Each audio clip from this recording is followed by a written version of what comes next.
Get ready for the dictation. Start. Mr. Vice Chairman, first of all, I must place on record my grateful thanks to the University Grants Commission for the work that they have done for the advancement of higher education.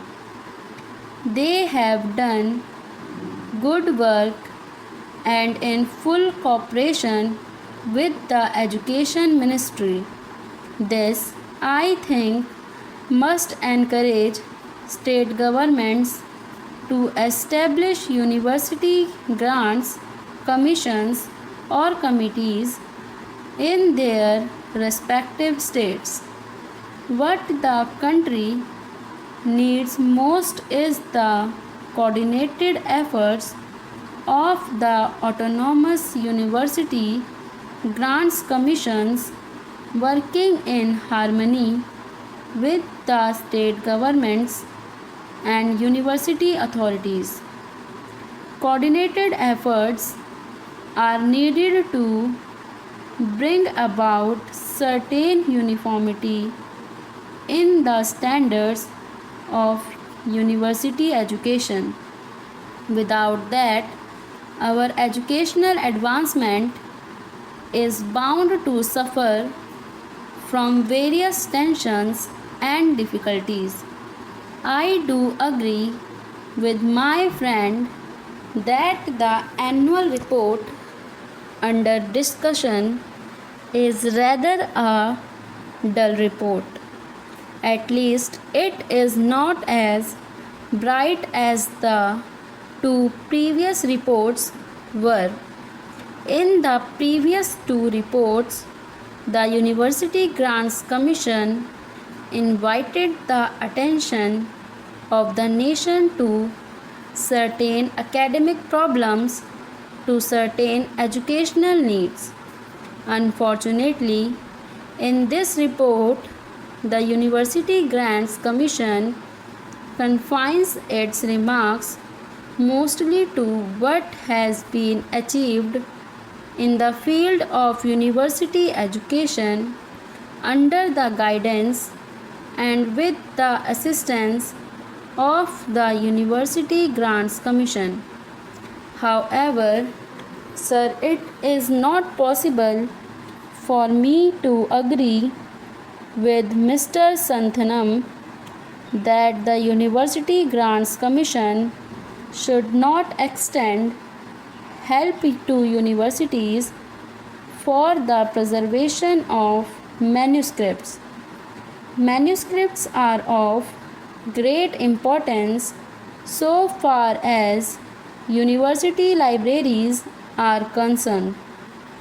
It is the duty of universities to preserve those manuscripts, and it is the duty of the University Grants Commission to extend to universities the necessary financial assistance for maintaining and preserving the manuscripts in good order.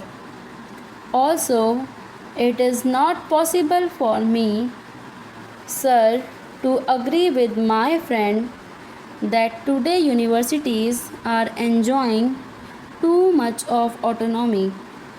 I agree with the University Grants Commission, which 2 years ago remarked that freedom is vital for education and democracy, and I personally feel, sir, that on one plea or the other, university autonomy and academic freedom are being restricted rather than being extended as they must be.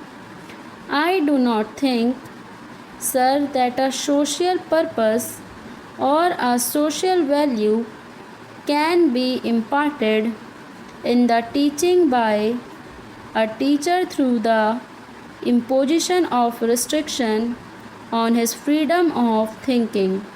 I feel that Teachers need academic freedom for discharging their duties in an efficient way. If we take into consideration the affiliated colleges, we will notice that the teachers are subjected to such humiliating conditions that is not possible for them to discharge their duties to their students, to impart to their students any sense of responsibility or any moral values in their lives. I therefore, sir, feel that it is necessary to be more careful about the preservation of academic freedom to teachers. Sir, we are grateful to the Education Ministry and to the University Grants Commission for upgrading the salaries of teachers in the central universities. Yet a great disparity prevails in the salaries of teachers of central universities and state universities and affiliated colleges, and this disparity is causing a lot of heartburning and a lot of difficulties. As one connected with education, I may say that there is not such a marked difference in the quality of teachers serving in the central universities and in the state universities and in affiliated colleges as to justify the great disparity in the salaries of teachers of these institutions. I feel, sir, that we must keep in our mind the remarks of the University Grants Commission made in their earlier annual report with regard to teachers' salaries. We are not only to provide adequate salaries to teachers of affiliated colleges but also to teachers of secondary schools. We must remember, sir, that a great majority of students study in affiliated colleges and the quality of education is largely determined by the quality of work that is done in affiliated colleges. For improvement in the quality of teaching, improvement in living conditions is also very necessary. The University Grants Commission has invited our attention in its report to the appalling conditions in which teachers have to live. But unfortunately, the University Grants Commission has to admit that it does not seem likely that we shall be able to make anything more than the marginal contribution towards this practical need.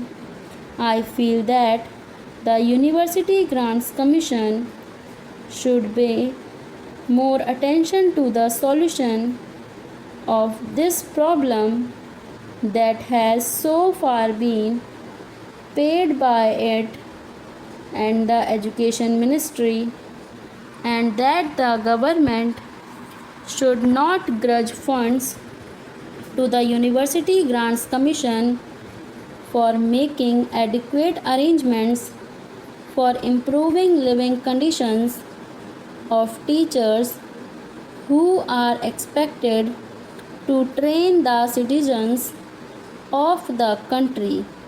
Sir, in the University Grants Commission report, it is maintained that Rs 12,000 should be granted to every affiliated college for the welfare of the teaching staff, and that efforts should be made to provide them with quarters, and that too in the vicinity of the college where they teach.